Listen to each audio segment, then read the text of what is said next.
Hello students, my name is Devojit Shah and welcome to my YouTube channel Laws of Physics। तो आज हम लोग integration का सारा कंसेप्ट डिटेल में डिस्कस करेंगे क्योंकि क्लास 11 में जो हमारा चैप्टर है मोशन स्ट्रेट लाइन उसमें इंटीग्रेशन का कंसेप्ट भर भर के है। अगर हम लोग एक्सेलरेशन से वेलोसिटी निकालना चाहते हैं तो उस केस में इंटीग्रेशन का सहारा लेना होगा और अगर वेलोसिटी से पोजीशन निकालना चाहते हैं तो उस केस में भी इंटीग्रेशन का ही मदद लेना होगा। लेकिन ये इंटीग्रेशन का कंसेप्ट बहुत सारे स्टूडेंट को दिक्कत होता है। आई प्रॉमिस इस वीडियो के बाद आप लोगों का कोई भी डाउट नहीं रहेगा अबाउट इंटीग्रेशन। आज के वीडियो में हम लोग डिस्कस करेंगे कि क्यों इंटीग्रेशन का कॉन्सेप्ट हमें चाहिए, बेसिक फॉर्मूला और कुछ मैं न्यूमेरिकल भी दिखा दूंगा ताकि जब हम लोग मोशन स्ट्रेट लाइन स्टार्ट करेंगे तो हम लोगों को कोई भी परेशानी नहीं हो। ठीक है, तो बिना टाइम वेस्ट किए आज का जर्नी स्टार्ट करते हैं। पहला क्वेश्चन है इंटीग्रेशन का कंसेप्ट क्यों हमें चाहिए और इंटीग्रेशन का कंसेप्ट आखिर है क्या, तो इसको ध्यान से समझो। तो y एक्सिस पे मैंने फोर्स को रिप्रेजेंट किया है और x एक्सिस पे मैंने डिस्प्लेसमेंट को रिप्रेजेंट किया है। ठीक है, ये है फोर्स F1 जो कांस्टेंट है और डिस्प्लेसमेंट क्या है S1, देख सकते हो। तो वर्क डन का फॉर्मूला क्या होता है, F into S, जो हमने छोटे क्लास में सीखा था, फोर्स इनटू डिस्प्लेसमेंट। तो अगर ग्राफिकली मैं वर्क डन निकालना चाहता हूं तो सिंपल क्या होगा, एरिया अंडर द कर्व होता है। ठीक है, तो एरिया अंडर द कर्व क्या होगा, ये मान लो कोई भी स्क्वायर है या रेक्टेंगल है, लेंथ इनटू ब्रेथ निकाल लो। F1 है, ये है फोर्स F1 और ये है डिस्प्लेसमेंट, सिंपल इसको मल्टीप्लाई कर दो, वर्क निकल के आ जाएगा। तो ग्राफिकली हम लोग ऐसे वर्क डन निकालते हैं। ठीक है, एरिया अंडर द कर्व कर दी, ये अगर रेक्टेंगल होता है, स्क्वायर होता है, लेंथ इनटू ब्रेथ कर दो, निकल के आ जाएगा। लेकिन इस केस में जो फोर्स है वो है वेरिएबल, देख सकते हो फोर्स का कर्व कुछ ऐसा है। ठीक है, और ये है डिस्प्लेसमेंट 0 2 है, ये कुछ मान लो ये x1 है। इस केस में वर्क को कैसे निकालोगे, अगर यही कांसेप्ट है कि ग्राफिकली हम लोग फोर्स डिस्प्लेसमेंट कर्व से वर्क डन निकालने के लिए एरिया का कांसेप्ट यूज कर रहे हैं, तो इस केस में ना ही ये स्क्वायर है, ना ही ये रेक्टेंगल है, ना ही ये कुछ ट्रापेजियम है, ना ही कुछ सर्कल है, तो कैसे निकालोगे। तो इसी कॉन्सेप्ट में हमें इंटीग्रेशन का कॉन्सेप्ट जोड़ना पड़ता है। ठीक है, क्योंकि इस केस में फोर्स वेरिएबल है, देख सकते हो। ठीक है, तो फोर्स अगर वेरिएबल होता है तो उस केस में वर्क डन निकालने के लिए इंटीग्रेशन करना पड़ता है। ठीक है, और भी बहुत सारा एप्लीकेशन इंटीग्रेशन का, वो हम लोग क्लास 7 में देखेंगे। ठीक है, तो देखो मैंने मान लिया कि ये एक छोटा सा स्ट्रिप है। ठीक है, ये एक छोटा सा स्ट्रिप है, ये मैंने ले लिया। ठीक है, ये छोटे से स्ट्रिप में फोर्स क्या है, फोर्स का वैल्यू है ऑलमोस्ट F1। ठीक है, तो देख सकते हो ये छोटा सा स्ट्रिप में डिस्प्लेसमेंट कितना है, ds। ठीक है, ये स्ट्रिप इतना ही छोटा है कि इस with in this strip force क्या है, कांस्टेंट है, ऑलमोस्ट फोर्स कांस्टेंट है। ठीक है, फोर्स उतना चेंज नहीं हो रहा है, ये डिस्प्लेसमेंट बहुत ही छोटा है।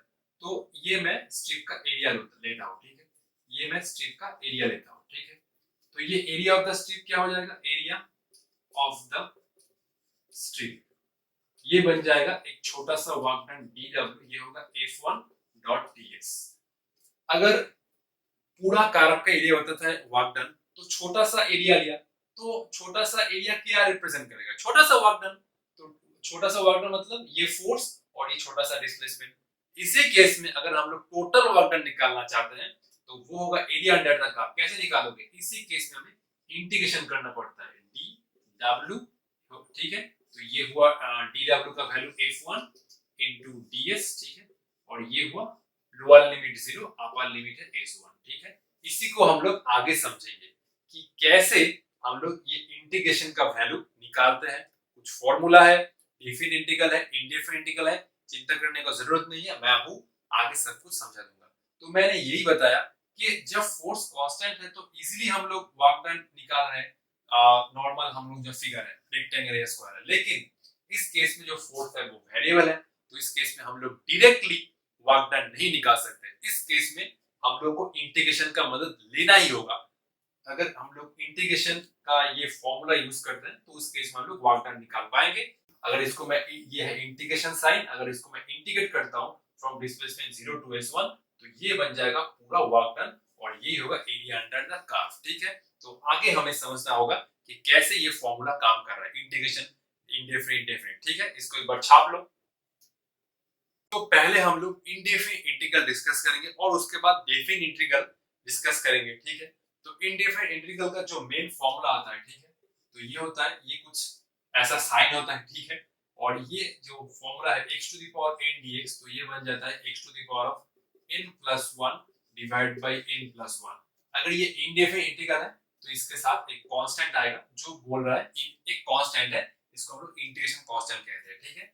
तो ये है मेन फॉर्मूला, ठीक है। जैसे डिफरेंशियल का मेन फॉर्मूला था n to the power of n minus 1, ये है इंटीग्रेशन का मेन फॉर्मूला, ठीक है। मैं एग्जांपल दे रहा हूं, चिंता करने का जरूरत नहीं है, ठीक है। तो अगर ये हुआ x स्क्वायर dx, ठीक है, देखो ऊपर में एक पावर बढ़ गया और नीचे ही वही पावर आ गया, तो ये बना x to the power of 2 plus 1, नीचे ही वही होगा 2 प्लस 1 प्लस c। ये था x स्क्वायर, ऊपर में हो गया 2 प्लस 1, नीचे हो गया 2 प्लस 1 प्लस c, तो ये बना x cube divide by 3 plus c, ठीक है। अच्छा, और एग्जांपल दे रहा हूं, सपोज ये है x to the power of minus 10 dx, ठीक है। तो क्या होगा, simple, x to the power of minus 10 plus 1, नीचे होगा माइनस 10 प्लस 1 प्लस c, ये हुआ x to the power of minus 9 divide by minus 9 plus c। Simple, minus 10 plus 1 minus 10 plus 1, ये हुआ x to the power of minus 9 divide minus 9 plus c, ठीक है। ये सब इंडेफिनिट इंटीग्रल है, ठीक है, क्योंकि इसमें कोई लिमिट नहीं है।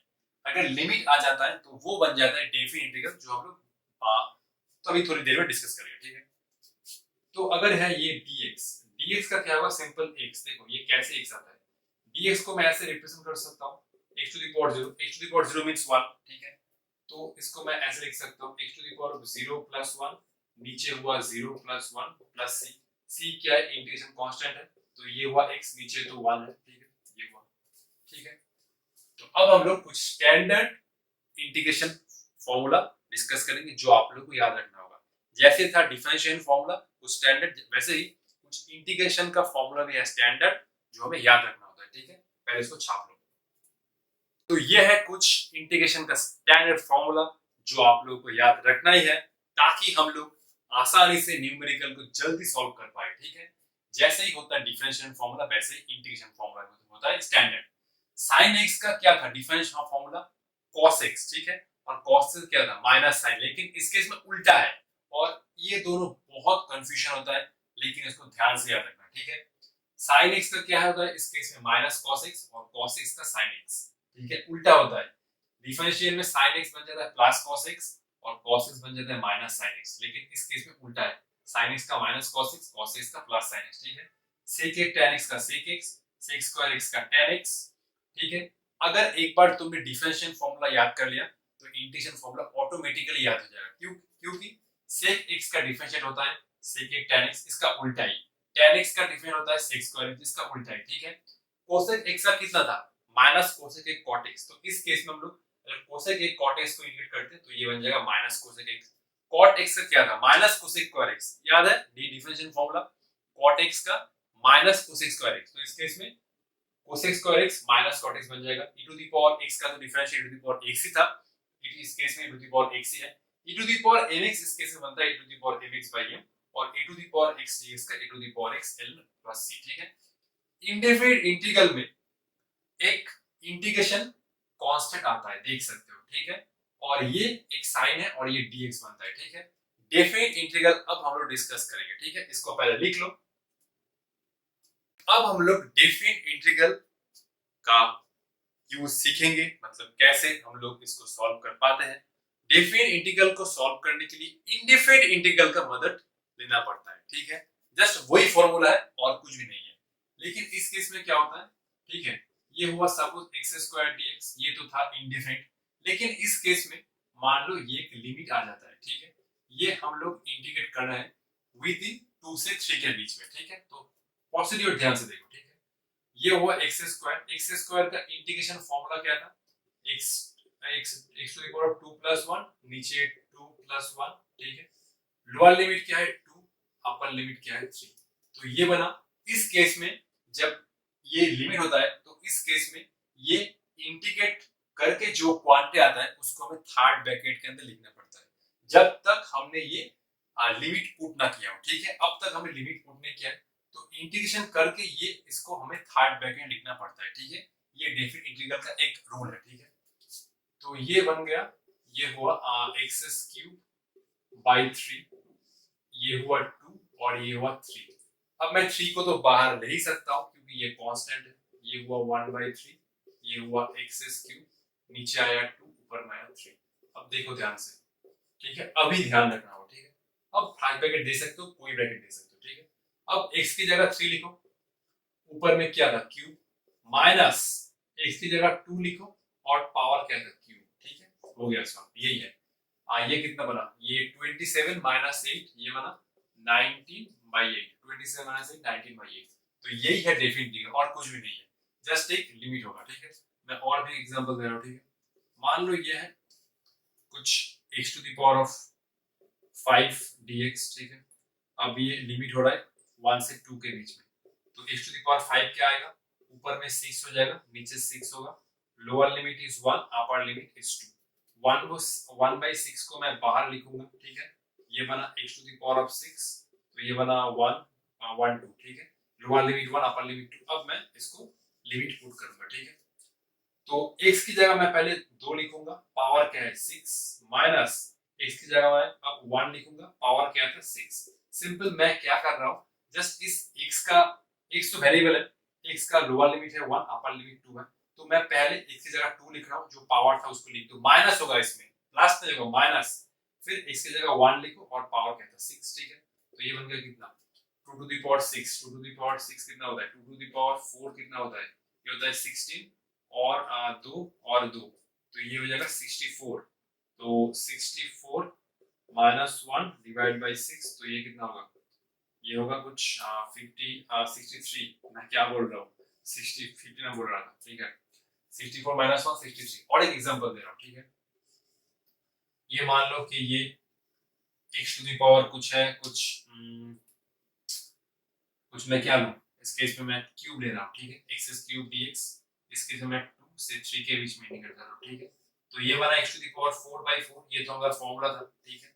Lower limit is 2, upper limit is 3, 1/4, ठीक है। तो ये बना x⁴, ये हुआ 2, ये हुआ 3, ठीक है। अब मैं क्या करूंगा, अब मैं लिमिट पुट करूंगा, ठीक है। तो पहले x की जगह 3 पुट करो, पावर क्या है 4, माइनस इसके बाद x की जगह 2 पुट करो, ठीक है, पावर क्या था 4। पहले x की जगह 3 पुट करो, पावर क्या था 4 लिख दो, माइनस x की जगह 2 पुट करो, पावर लिख दो 4, ठीक है। ये कितना हुआ, अच्छा ये तो हुआ 3 3 3, ये हुआ 27 और ये हुआ 81 ना, 81 माइनस 16/4, ठीक है। ये सब कर लेना, ठीक है, और कुछ नहीं, ये सब कर लेना, 27 81 माइनस 16/4, ये सब कर लेना, और कुछ भी नहीं है, ठीक है। तो यही था इंटीग्रेशन का कंसेप्ट। तो आगे हम लोग जब motion in straight line discuss करेंगे, तो उस केस में हमें और भी मजबूत कंसेप्ट पाना होगा। हम लोग इंटीग्रेशन का बेसिक कंसेप्ट यही है डेफिनेट इंटीग्रल। और आगे जब हम लोग स्टार्ट करेंगे मोशन इन स्ट्रेट लाइन, तो इसका एप्लीकेशन हुआ है। तो ठीक है, आज के लिए इतना ही, मिलते हैं नेक्स्ट वीडियो में, तब तक ऑल द बेस्ट।